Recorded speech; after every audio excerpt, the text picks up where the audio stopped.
El mundo de hoy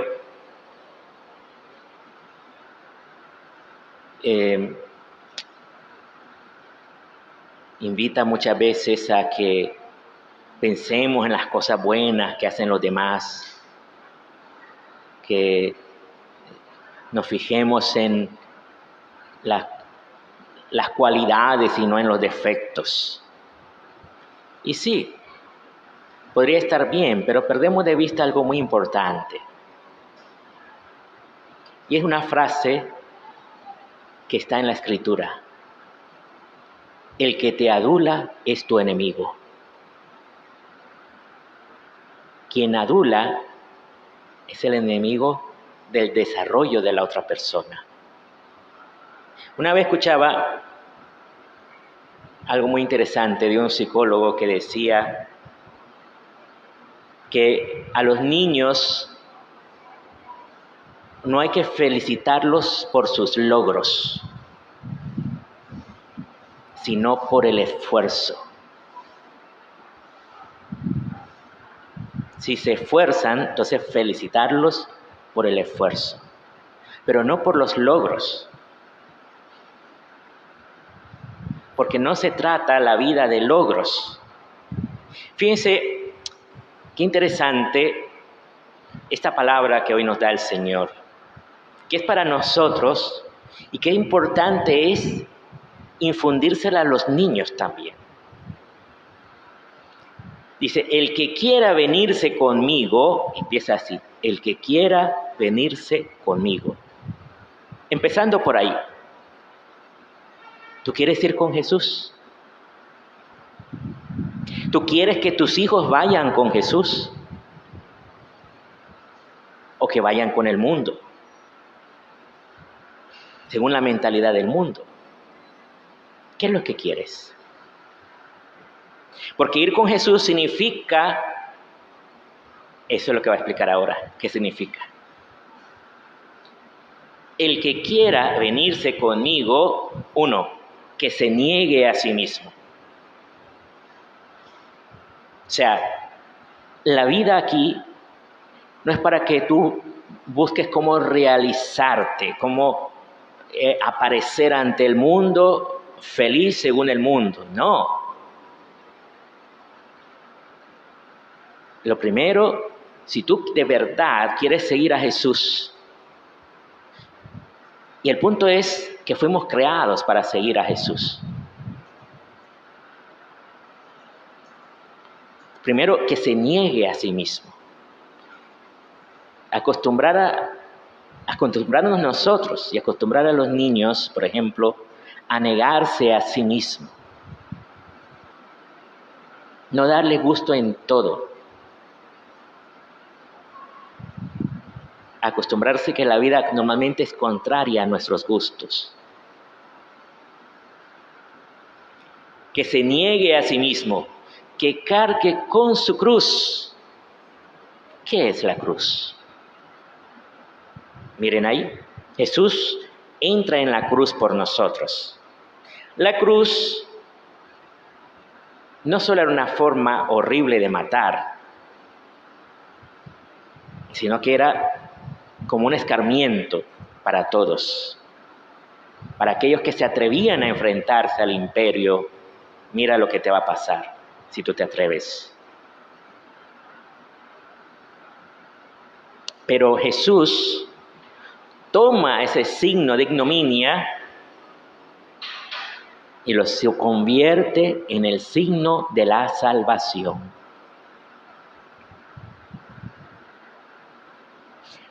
Cuando Él entra en la cruz,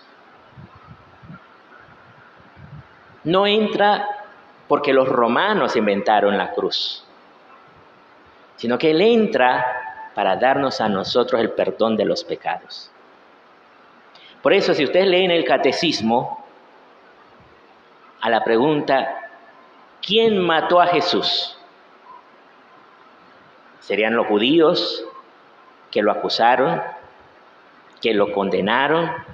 ¿O serían los romanos que lo ejecutaron? No dice el catecismo, nos dice, fuimos cada uno de nosotros con nuestros pecados. Cada uno de nosotros hemos matado a Jesús, porque Él entró en la cruz para darnos el perdón de los pecados. Y cada vez que yo libremente elijo pecar, estoy matando a Jesús. Por muy pequeño que te parezca el pecado, con mis pecados estoy matando a Jesús. Por eso, Él nos da el camino a seguir.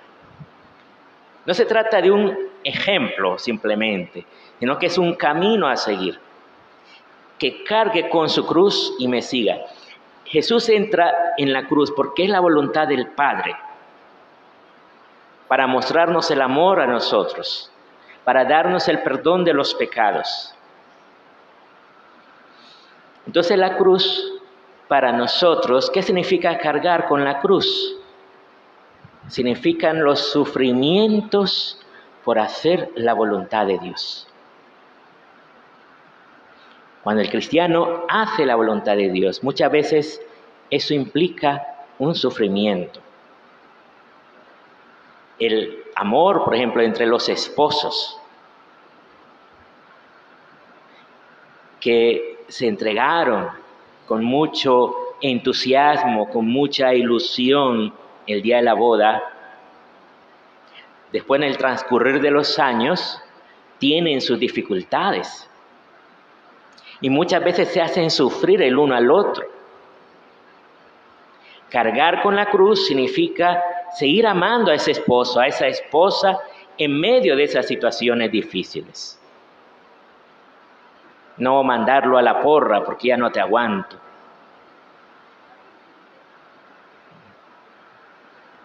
¿Cierto? Tú dirás, pero que eso es imposible. Es verdad que la iglesia no te exige, si alguien, pues obvio, si alguien ejerce una forma violenta contra otra persona, no es obligatorio vivir con esa persona. Pero sí estamos llamados a perdonarnos, a comprendernos, a tener paciencia el uno con el otro. Por eso que cargue con su cruz, con esos sufrimientos que significa hacer la voluntad de Dios, vivir en la voluntad de Dios. Y me siga, ese es el tercer punto, y me siga. O sea, nuestra vida aquí no es para planear mi vida y proyectar qué es lo que yo quiero hacer. No, sino para descubrir cuál es la voluntad de Dios para tu vida. ¿Qué es lo que Dios quiere para ti? Por eso mucha gente es infeliz, porque se pasan la vida luchando para lograr que sus proyectos vayan adelante. Pero es que no estamos aquí para que tus proyectos o mis proyectos vayan adelante, sino para descubrir cuáles son los proyectos de Dios para ti y para mí. ¿Cuál es el proyecto de Dios? Les doy un ejemplo. ¿Quieres hacer un estudio? ¿Quieres que un hijo haga un estudio, una carrera, no sé qué? Lo primero es orar. Ir al Santísimo, preguntarle al Señor, ir a misa, cuestionarte, Señor, ¿esto es voluntad de Dios? ¿Quieres tener relación con una persona? Preguntarte ante la Sagrada Escritura, ante lo que es las enseñanzas de Jesús. Señor, ¿es voluntad de Dios que iba con esta persona? Si es de acuerdo a la voluntad de Dios, adelante. Pero si no, esa es la respuesta. Si no es de acuerdo a la voluntad de Dios, si te empeñas en hacerlo, vas a sufrir mucho. Por eso, 3 pasos. El que quiera venirse conmigo, que se niegue a sí mismo, que cargue con su cruz y me siga. O sea, seguir a Jesús es buscar la voluntad de Dios. Y a continuación Jesús dice unas expresiones potentes. Dice, si uno quiere salvar su vida, la perderá. Salvarme. Que no me molesten. Estar yo siempre en paz, tranquilo. La vida siempre es un riesgo. Y muchas veces en el riesgo se pierde mucho. Pero si tú lo que quieres es entregarte por Jesucristo, Él te dará la vida. Dice, el que la pierda por mí, la encontrará. ¿Y qué le sirve ganar el mundo entero a un hombre si arruina su vida? ¿O qué podrá dar para recobrarla? Fíjense que hoy celebramos, la iglesia celebra hoy, oficialmente hoy el día propio de Santo Domingo de Guzmán. Es una vida interesante. Él era sacerdote en España y su obispo le pide que lo acompañe porque el príncipe quería casarse con una princesa que vivía al norte de Europa. Entonces le pide al obispo que vaya a traérsela para poder casarse. Entonces el obispo le pide a Santo Domingo, que era sacerdote, le pide acompañarme, vamos a ir a buscar la princesa para el príncipe y a traérsela aquí. Y van, pero en el camino descubren que hay muchas herejías, o sea que la gente está confundida con la visión de Dios. ¿Cuál era la confusión? Este era el problema. Estamos viviendo en la Edad Media, una época de mucha fe y religiosidad. Entonces la gente era supremamente generosa con la iglesia. Se construyeron unas iglesias preciosísimas en esa época, bellísimas, con esa generosidad de la gente. Pero los curas y los obispos se acomodaron. Vestían muy elegantemente, comían opíparamente, porque la gente era muy generosa. Estaban muy acomodados. Entonces surgen unos que dicen, esta no puede ser la iglesia que fundó Cristo, porque viven en el dinero, en los bienes materiales. Estaban escandalizados de eso. Y había mucha confusión. Entonces, él se encuentra con esto. Además, los sacerdotes no tenían mucha enseñanza. En general, ¿qué pasaba? Había unas escuelas que daban una formación básica en las iglesias catedrales y en los monasterios, pero los sacerdotes no estaban bien formados. Recuerden que es el siglo XII y en el siglo XVI empiezan a formarse los seminarios. Entonces los sacerdotes no estaban bien formados, no sabían cómo enseñar a la gente. Por eso Santo Domingo decide formar un grupo donde los sacerdotes se formen bien y enseñen a la gente. Por eso funda la Orden de Predicadores. Y además que vayan en pobreza. Como a San Francisco lo conoce en Roma, y entonces él toma lo que es vivir en suma pobreza. Se forman como órdenes mendicantes, pero al mismo tiempo itinerantes. Los monjes estaban en sus monasterios, ellos no salían del monasterio, pero ellos sí, ellos salen a predicar a los pueblos. Entonces ellos van a predicar, pero les va muy mal. La gente no los quiere escuchar, no quieren saber nada, no les interesa. Y los sacerdotes bien preparados no sabían qué hacer. Entonces la Virgen María, él orando, la Virgen María se le aparece y le entrega el rosario. O sea, no es que el rosario en ese momentito, la Virgen María se le ocurrió que hicieran el rosario. No, el rosario ya existía.